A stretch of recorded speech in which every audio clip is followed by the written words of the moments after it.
BJP అధ్యక్షుడు నితిన్ నబీన్ హైదరాబాద్కు చేరుకున్నారు. 3 రోజుల పాటు తెలంగాణలో పర్యటించనున్నారు. 9 జిల్లాల్లో బీజేపీ కార్యాలయాలు ప్రారంభించనున్నారు. సాయంత్రం జీహెచ్ఎంసీ బూత్ కమిటీ నేతలతో సమావేశం కానున్నారు. రేపు వరంగల్ కార్యకర్తల సదస్సుకు నితిన్ నబీన్ హాజరు కానున్నారు.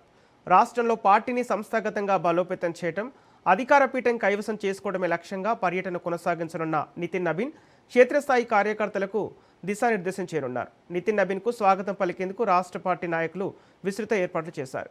ఇప్పుడు లైవ్ చూద్దాం.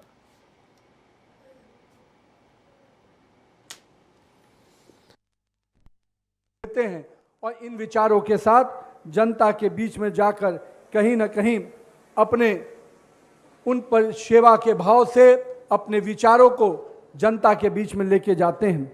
मैं आज तेलंगाना के इस पावन अवसर पे जो हमारे आज सभी 9 जिलों के कार्यकर्ता जुटे हैं, मैं आज आप सबको इस बात के लिए संकल्प दिलाने आया हूं कि ये कार्यालय मात्र नहीं है, ये एक भवन नहीं है, ये हम सबको एक संकल्प लेने का स्थान है जहां हम अपने भारतीय जनता पार्टी को विचारों को आगे लेकर जाना चाहते हैं।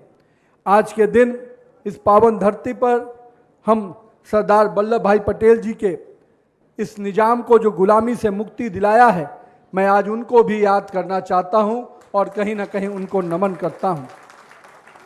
आज के अवसर पे जहां माननीय प्रधानमंत्री श्री नरेंद्र मोदी जी जो लगातार इस देश की सेवा के लिए, इस देश के 140 करोड़ भारतवासियों के लिए कैसे हम एक सूत्र में एक साथ भारत को आगे लेके चले, इस दिशा में लगातार प्रयासरत हैं। लेकिन आज हम मानते हैं कि जो तेलंगाना 1984 में जब भारतीय जनता पार्टी का केवल 2 सांसद हुआ था, उसमें से एक सांसद भारतीय जनता पार्टी का तेलंगाना प्रदेश का था। और मैं मानता हूं जो लोग कहते हैं कि भारतीय जनता पार्टी बाहर की है, मैं मानता हूं कहीं ना कहीं वो इस आंकड़े को देखेंगे कि भारतीय जनता पार्टी अपने स्थापना काल से ही अगर 2 सीट भी अगर पूरे देश में मिली थी तो उसमें 1 सीट भारतीय जनता पार्टी तेलंगाना की थी मित्रों। और मुझे मालूम है तेलंगाना के कार्यकर्ताओं ने बहुत संघर्ष किया है, बहुत ही समर्पण भाव से काम किया है। मैं उन सभी वरिष्ठ कार्यकर्ताओं को जिन्होंने इस लंबे कालखंड में भारतीय जनता पार्टी के कमल को हमेशा खिलाने के लिए संघर्ष किया, परिश्रम किया, अपना बलिदान दिया, मैं आज उनको भी याद करता हूं, स्मरण करता हूं, उनको नमन करता हूं और स्पष्ट रूप से उन विपक्ष के साथियों को जवाब देना चाहता हूं कि भारतीय जनता पार्टी का कार्यकर्ता 1980 से जिस सेवा भाव से लगा है, आने वाले वर्षों में तेलंगाना के एक मोहल्ले के गांव और कस्बे से भी भाजपा का कमल खिलेगा मित्रों। क्योंकि हम मुझे मालूम है हम लोगों ने जिस प्रकार से पूरे देश में अपने पार्टी के विचारधाराओं को, पार्टी के सेवा और समर्पण के भाव को लेकर जनता की सेवा की है। हम जानते हैं पूर्व के कालखंडों में कई बार हमें जो हम उम्मीद करते थे वो आंकड़ों की जीत नहीं मिली है, पर हमें मालूम है कि आज देश का एक एक प्रांत धीरे धीरे भाजपामय हो रहा है, भगवामय हो रहा है मित्रों। इसलिए वो दिन दूर नहीं जब तेलंगाना में भी पूरा भगवा का वातावरण होगा और भारतीय जनता पार्टी का कमल खिलेगा मित्रों। लेकिन मेरे यारों, मेरे साथियों, हम सबको आज बहुत ही दृढ़ रूप से संकल्प करना है और इस दिशा में हम सबको एक एक मोहल्ले में, एक एक गली और एक एक कस्बे में जाना है मित्रों। भारतीय जनता पार्टी का नेतृत्व, भारतीय जनता पार्टी की विचार और हम कह सकते हैं हमारी नीतियां और हमारी नीयत आज जनता के बीच में स्पष्ट हैं। लंबे समय तक जिन लोगों ने यहाँ पर सत्ता को अपना सत्ता को यहाँ मेवा का माध्यम बनाया है, उनको हम स्पष्ट रूप से कहना चाहते हैं आने वाले समय में भाजपा कार्यकर्ता सड़क पर संघर्ष करके यहां की सरकार को उखाड़ फेंकने के लिए तैयार खड़ा है मित्रों। मैं मानता हूं एक समय हम लोगों ने जिस सरकार को उखाड़ फेंकने के लिए पूरे संघर्ष किया, उसका फायदा कांग्रेस के लोगों ने जरूर लिया है मित्रों। लेकिन ये कांग्रेस वही कांग्रेस है जो इस देश की मिट्टी से हमेशा सौदा करती है, इस देश के लोगों के सौदा करती है। मैं मानता हूं किस कांग्रेस को भी उखाड़ फेंकने का दम अगर किसी में है तो भारतीय जनता पार्टी के कार्यकर्ताओं में है मित्रों। और हम लोगों ने जो यहाँ के दल लोग थे उनको तो उखाड़ फेंकने में हम सफल हुए, लेकिन हमें मालूम है कि अभी संघर्ष और लंबा है मित्रों।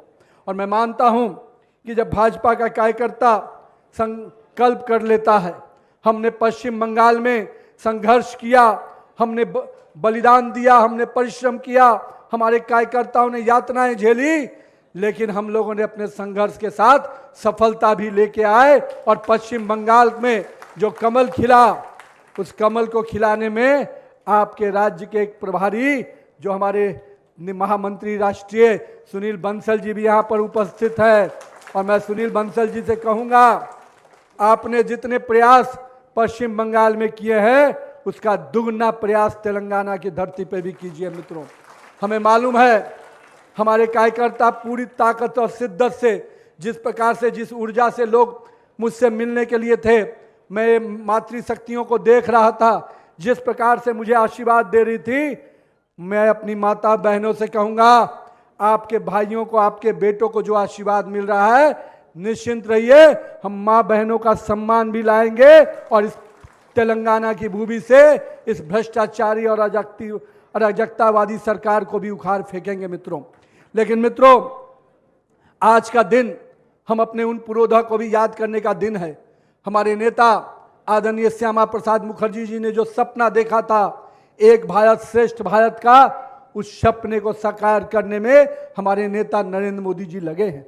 हमारे प्रेरनेता दीनदयाल उपाध्याय जी ने जो सपना देखा था कि अंतिम व्यक्ति तक विकास की योजनाएं पहुंचानी है, उस सपने को भी साकार करने में हमारे नेता नरेंद्र मोदी जी लगे हैं।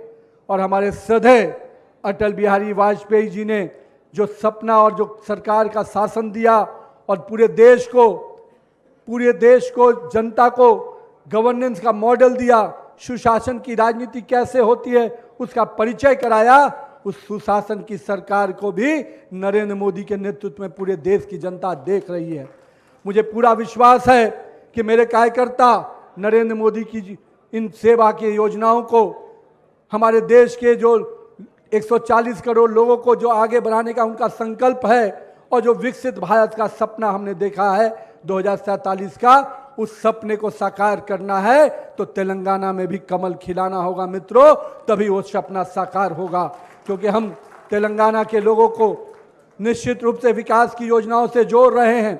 नरेंद्र मोदी की सरकार लगातार केंद्र की योजनाओं से तेलंगाना के जनता की सेवा कर रही है, पर मुझे मालूम है जब तक डबल इंजन की सरकार नहीं बनेगी, तेलंगाना को विकास की उस पटरी पर हम नहीं पहुंचा सकते जिसके लिए तेलंगाना को हमको सपना देखा है।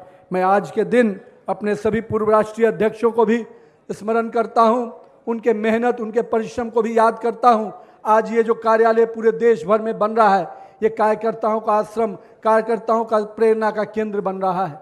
मैं मानता हूं कि हमारे सभी पूर्व राष्ट्रीय अध्यक्षों ने जितना संघर्ष किया, उनके साथ हमारे कार्यकर्ताओं ने जो संघर्ष किया, यही कारण है कि 2 सीटों वाली भाजपा आज विश्व की सबसे बड़ी पार्टी बनकर उभरी है मित्रों।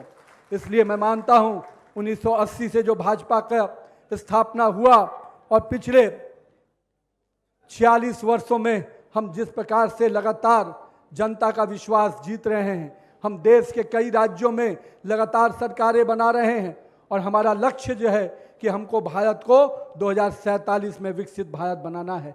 लेकिन मित्रों, 2047 का विकसित भारत का सपना तभी साकार होगा जब 2047 में पूर्ण रूपेण भाजपा की वही सरकार नजर आएगी जो आज केंद्र में बैठी है। हम 22 राज्यों में सरकार बना चुके हैं, लेकिन हम मानते हैं कि अभी भी हमें देश की सेवा के भाव से देश के 140 करोड़ लोगों को एक स्वप्न के साथ, एक संकल्प के साथ आगे लेके चलना है मित्रों। और मैं तेलंगाना के उन वीर शहीदों को भी याद करता हूं जिन्होंने इस राज्य के निर्माण में अपनी आहुति दी। मैं उनको आज नमन करता हूं, उनको सदा सुमन अर्पित करता हूं मित्रों। मैं आज के दिन अपने नेत्री आदरणीय सुषमा स्वराज जी को भी याद करता हूं, जिन्होंने तेलंगाना के निर्माण में पूरा संघर्ष किया और संसद में तेलंगाना की आवाज को बुलंद रूप से उठाने का काम किया है। मैं आज के दिन अपने सभी उन तेलंगाना में अपने उस संघर्ष के समय में जिन कार्यकर्ताओं ने है, और हमारे लिए राजनीति ऐशो आराम नहीं तपस्या है, इस भाव से हमें संघर्ष करना है। आइए मिलकर आज के इस कार्यक्रम में जो हमने कार्यालय के निर्माण का उद्घाटन का कार्यक्रम में शामिल हुए हैं, इस कार्यालय को साक्षी मानते हुए, भारतीय जनता पार्टी के कार्यकर्ताओं के परिश्रम को साक्षी मानते हुए, आइए हम लोग सबको मिलकर इस तेलंगाना को विकसित तेलंगाना बनाने के सपने को साकार करने के लिए भारतीय जनता पार्टी का कार्यकर्ता पूरी तरह से सड़क पर उतरेगा और इस सरकार को उखाड़ फेंकने के लिए तैयार रहेगा। मित्रों, मैं मानता हूं आने वाले समय में जो चुनाव होने वाले हैं, निश्चित रूप से वो चुनाव भारतीय जनता पार्टी कार्यकर्ताओं को एक संघर्ष के लिए निमंत्रण दे रहे हैं, और मैं मानता हूं कि मेरे कार्यकर्ता इस प्रकार के हर चुनाव को पूरी शिद्दत से और ताकत से लड़ते हैं। तो आइए हम सब मिलकर आने वाले जो म्युनिसिपल कॉरपोरेशन के चुनाव हैं उसके पूरी ताकत से लड़ेंगे और भाजपा का कमल खिलाएंगे। बहुत बहुत धन्यवाद। जय हिंद, जय तेलंगाना। भारत माता की, भारत माता की। ఇప్పుడు మన ఉపాధ్యక్షులు శాంతి కుమార్ గారిని వందన సమర్పణ చెప్పాల్సిందిగా విజ్ఞప్తి చేస్తున్నాం। అనంతరము మనకు మన జనగణమన కార్యక్రమం ఉంటుంది। ఆ తర్వాత దయచేసి ఇక్కడ ఉన్నటువంటి ప్రతి ఒక్కరు కూడా ఇక్కడ నుంచి ఎగ్జిబిషన్ గ్రౌండ్స్కి అందరు కూడా రావాలి। ఇక్కడ ఉన్నటువంటి వాళ్ళు ప్రతి ఒక్కరు కూడా ఇక్కడ నుంచి ఇమీడియట్గా ఎగ్జిబిషన్ గ్రౌండ్స్కి రావాల్సిందిగా విజ్ఞప్తి చేస్తూ ఉన్నాం। भारत माता की, भारत माता की, भारत माता की। मित्रुलारा।